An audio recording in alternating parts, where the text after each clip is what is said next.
Okay, we'll get started. In this section we're going to be going through 9A, which is electric fields. So the first idea here is, what is a field? So in physics, a field can be thought of as an aura around a particular object. So again, there are certain objects that, for whatever reason, they produce this kind of disturbance, this aura, I guess you could say, that's around them that will have an effect on certain other objects. And you've actually seen some examples of this before. So for example, masses are going to have a gravitational field. Gravitational field. Right, that's how they exert, the gravitational force on stuff. Charged particles like electrons, protons, those are going to have an electric field around them. And then magnetic poles, like what you would see in a magnet, there's going to be a magnetic field around those poles. So again, different types of objects, they're going to exert fields around them. So what does a field do, or what can it do potentially? So a field exerts a force on certain objects that fall within that field. So for example, if you have one certain object, and then if you have another certain object, right, there's going to be a force between them. Right? There's going to be some type of force that's exerted by that field. So the strength of that force is going to get stronger as you move closer. So again, as you move those two objects closer together, right, if you move an object closer to the center of that field, the force gets stronger.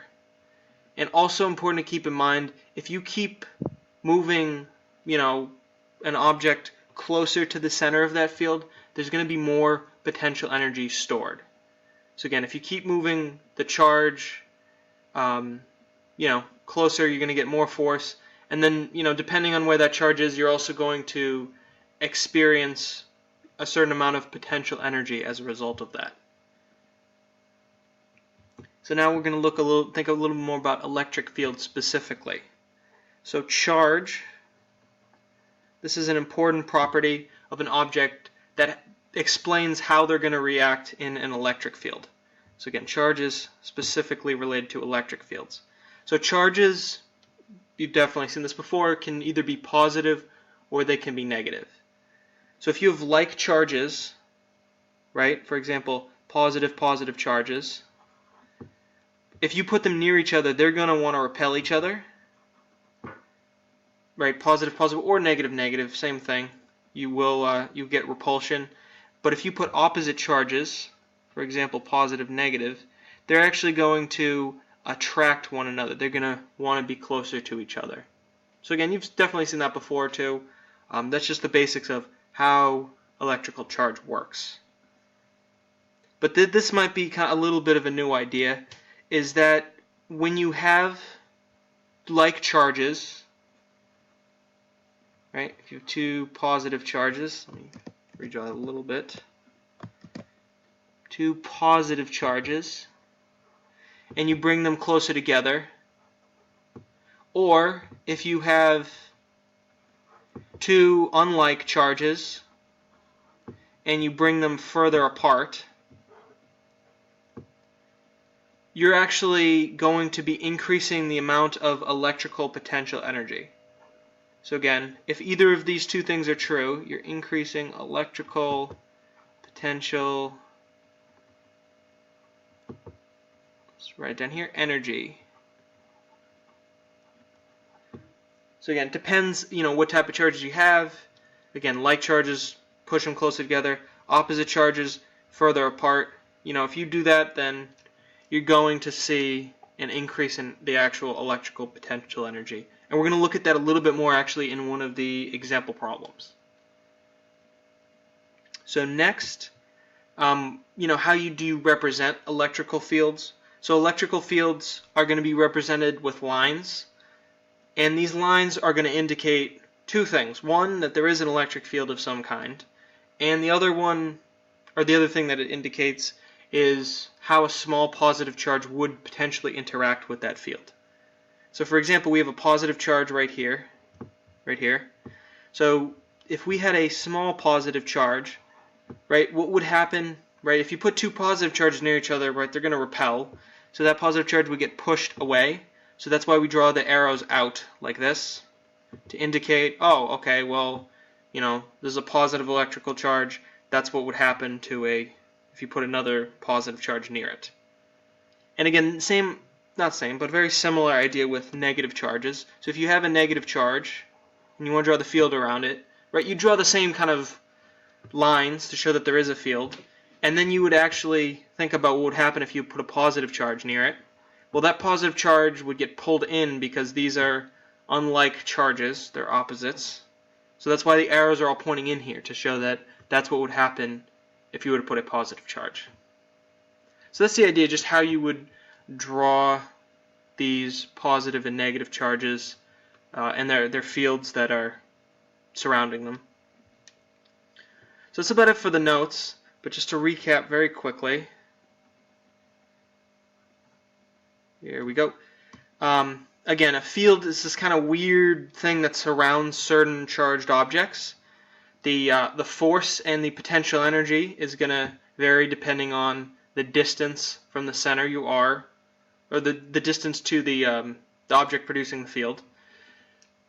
Charge is important to determine what type of interaction is going to happen, whether it's attractive, repulsive, and you can store electrical potential energy in these fields, in an electric field. And then also, right, there's certain conventions for how you draw the electric field.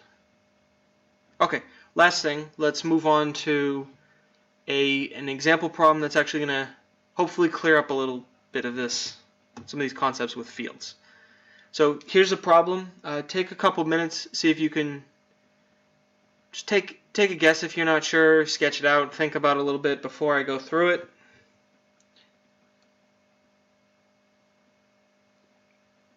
Okay, I'm going to go through it, so get started.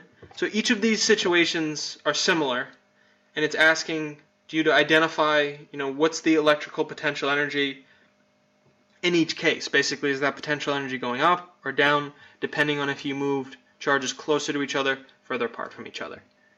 So again, there's not really much work to show, but it's very helpful to draw pictures for these.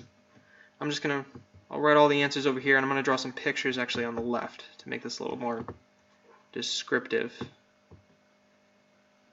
Here we go, D. Okay. So first one, A, we have two positive charges move closer together. So if we have two positive charges, let's say they're like right here to start. If you push them closer together, right, if they ended up closer towards each other, what would happen? Right, if you think about it, well, these charges don't want to be near each other. In fact, as soon as you stop moving them, they're going to fly apart. So what you're doing when you push them together is you're really storing energy. You're storing, potential energy that will be released as kinetic as soon as you stop touching them, as soon as you stop physically moving them towards each other.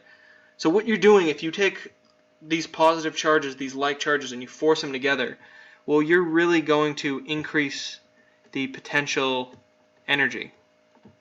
Right, it's a way of storing energy, technically. Okay, so that's the first one. The next one say, okay, well, instead of putting them together, let's say you pulled them apart a little bit, you separated them. So these charges actually want to be apart already, right? They would like to be as far apart from each other as possible. If you were to do that, if you were to physically just separate them even more, you're pushing them in a way they would like to go. You're really not storing any energy that can be used later. Again, if you push them close together, you'd be storing energy, but if you pull them apart, you're really just reducing the amount of energy that's between them. You're reducing any potential energy. So you would say they would decrease, or you're decreasing the energy between them. Alright, next one, if you have negative charges and you move them closer together, well, let's think about what's happening. So we have two negative charges. If you move them closer together, you're really doing the same thing as the positive charges before, right? They don't want to be near each other. If you force them near each other, they're going to fly apart as soon as you stop touching them. So you're really storing energy between them by doing that. So you're going to get an increase in potential energy. Even though they're negative, it's the same idea, right? Because they're like charges. And then the last one, okay, well, if you move them farther apart, it's the same idea as these two positive charges down here. So again, if you physically separate them, that's the way they'd like to go anyway. You're reducing the amount of kinetic energy that would be released as soon as you stop touching them. So again, there's going to be a decrease in potential energy. So again, a little bit tricky, but the thing to keep in mind is that if you move charges close to each other that don't want to be near each other, you're actually storing energy in that way. So again, that's the problem. Make sure you have this copied down. Make sure you have each part of the notes copied down, and that is it for now.